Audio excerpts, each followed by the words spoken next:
It's not easy to understand. The computer is suggesting the move g5. That could not really be taken since the white rook would jump in.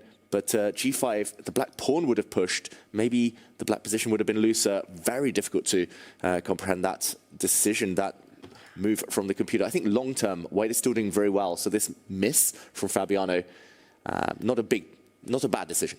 And logically, it makes sense because of what you were talking about in terms of black's plan. I wanted to jump the knight to a5. Okay, I've eliminated that square from myself. The only other available square to go forward, obviously guarded by the rook for the time being, but now defended by my own pawn, would be that b4 square. Okay, a3, I'm going to take that away from you as well. Knight is still kind of stuck where it is. Okay, I think I understand why white had this strong move. g5 would have destabilized the black bishop, and after the white bishop had moved, the white knight could have come and tried to trap this black bishop. Again, it's on the board. Magnus is going for the h-pawn push, but that's not going to help. Fabiano now has a winning advantage, apparently. And maybe this is a second opportunity to go for this exact idea, the concrete line. A very counterintuitive move where you put your own pawn on a dark square, get it fixed there, force Magnus to push f5, blocking that file. But because of the tactical variance of the bishop moving forward, hitting the knight, destabilization of the pieces, everything works. But g5, he needs to find this, David. Does he do it? I don't think he does. I don't think it's so obvious here after the black pawn moves that the black bishop is actually suddenly a bit loose. That long-term actually helps black, apart from the immediate knockout. I think more likely we'll see the white knight jump into the center. That's the most human move here. There we go. He goes for another weak pawn. A second pawn would mark a real decisive advantage. Hard to defend as well for Magnus, unless he goes totally passive right now. Still a stronger position here for Fabiano. You saw that ever so slight shake of the head there from Magnus Carlsen. He is very uncomfortable as we dip below 1 minute on the clock for him in 10-second increment. Both players up in the triple digits. Magnus Carlsen just hovering around 100 beats per minute when it comes to that heart rate. But Fabiano, you can see he smells blood in the water. He can feel it. He really can. And, Magnus indecision. He was moving for his rook. He's got no time on the clock either. Only 30 seconds. Rook c8 is just such a difficult move to make. You're so unhappy playing it, but Magnus doesn't have an option. The only way to defend the pawn. Oh, so ugly that move. Question mark given. Again, the key idea is for white to break through with g5, remove the defender of that bishop.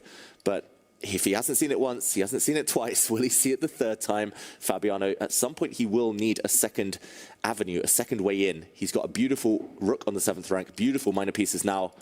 Fabiano, he's got to sense it.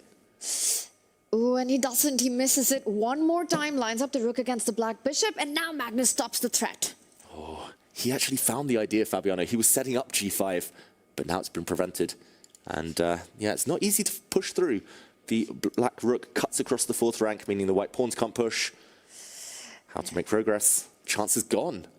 So much about the clock. Many more chances will come, is the feeling that one gets right now, given both players under a minute. How does Fabi find a way for that second rook into the game? That was so difficult, though. I've got to say, g5, giving up a pawn, playing for the attack when the queens are off, is quite a rare concept. But Magnus with a really clutch move there, really instructive. He might just continue marching his king forward, given the time. What to do next, how to improve. He's maxed out his pieces, though, Fabiano. All of his pieces on perfect squares. And there we go. Traffic jam in the middle of the board right now, just utter congestion. He slides the rook up. Magnus says, okay, immediately I'll attack that. Very instructive. He wants the exchange on his terms. Rook takes rook now, improves the black knight. And actually, if there were a trade of pawns on the f-file, the black rook might later get attacking chances against the white king. Wow, this is getting very tricky now because you will have to go for pawns on the left flank. Magnus coming in for the white king.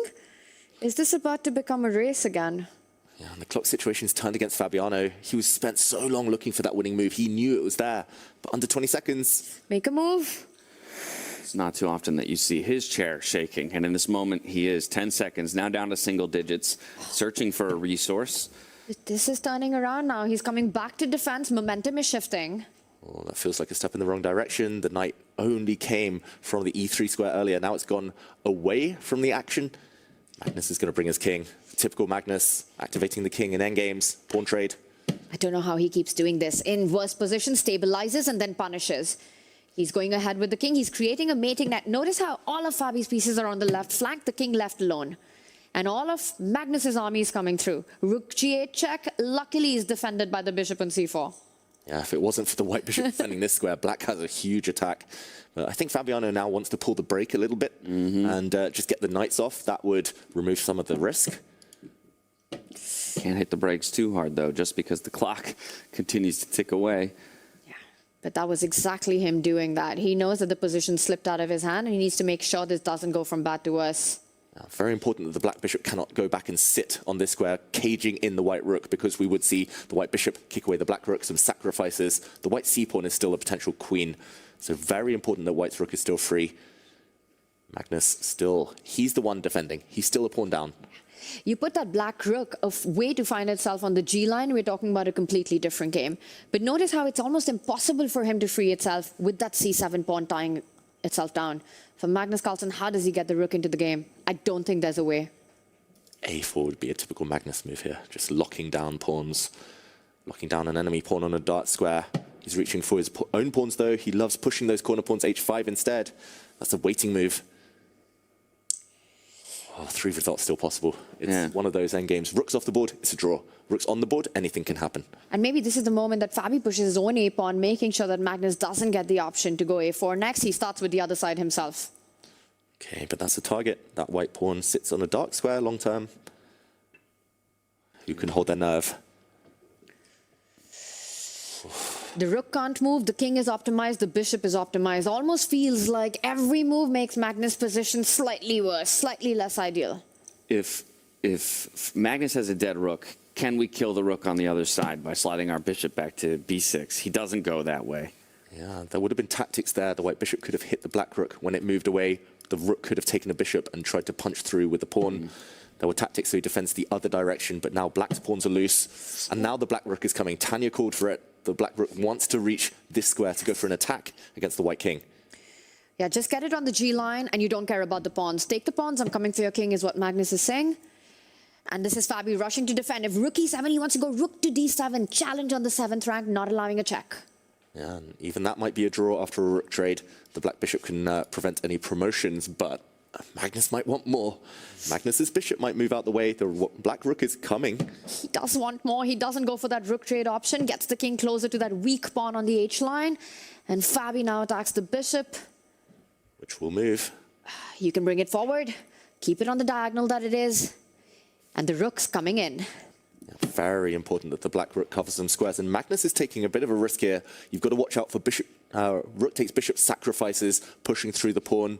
In conjunction with the bishop, but doesn't seem to quite work yet. You could also start targeting that f5 pawn with your bishop. The rook already lined up. Drop that bishop back. I want to pick up all the pawns that I can. f4. Oh, it gets so tricky, this position. He comes back with the king. Wants to give a check on e2. We should say this is an easier position to play with black. Like, you have pawns to push, you have pawns to grab. White's rook is somewhat clumsy. Which direction does it go? Magnus is pushing. He's got another pawn in his sights. He's making so much inroads in this game, right? Slowly and steadily, he's improved his king, he's improved the pawns, he's improved his rook. The bishop blocking the white rook. How many times have we seen him win this type of position as well? Countless. Bishop e2 check. King slides out of the way. Going to take that f5 pawn. Pawn, yeah, but he will drop his f pawn. And now if Magnus wants to draw, he just goes rook f8. Oh. That is a draw for right there. Here we go. And I think at this point, Fabi's happy to bail out. Very happy, very relieved. I think Fabiano, he's going to grab this pawn later. Maybe wise to, there we go, block the black king first. We'll see a blockade and fireworks. Maybe a draw is a fair result, but Fabiano with missed opportunities. How many of those do you get against Magnus Carlsen in a match? And there we go, it's a handshake. Wow, would you believe it? I mean, Fabi was throwing haymakers for a majority of that game, had Magnus Carlsen against the ropes, but still Magnus finds a way to keep himself alive, and perhaps a missed opportunity, an inaccuracy here or there from Fabiano means through 2 games, they're evened up at 1-1. That was absolutely fantastic to watch. You know, completely different narrative from what we saw in their first game, which was such a balance. This was an up and down roller coaster. Fabi with the golden opportunity, fantastic opening play.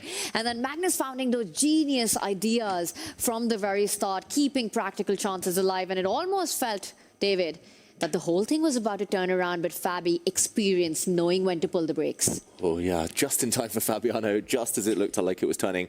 But that was a really high-quality positional game, just with tactical undercurrents, tactical missed opportunities. The clock playing a huge factor. I think if Fabiano had 3-4 extra minutes at a critical moment, he would have won that game.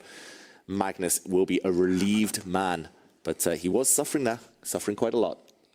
But he's got to be feeling, Magnus, right, that this is going to be quite a match on his hands. He's not really made any chances in the first 2 games. If anyone, it's been Fabi pushing. Definitely. Fabi looking like he's in top form right now. Just that killer instinct slightly lacking, but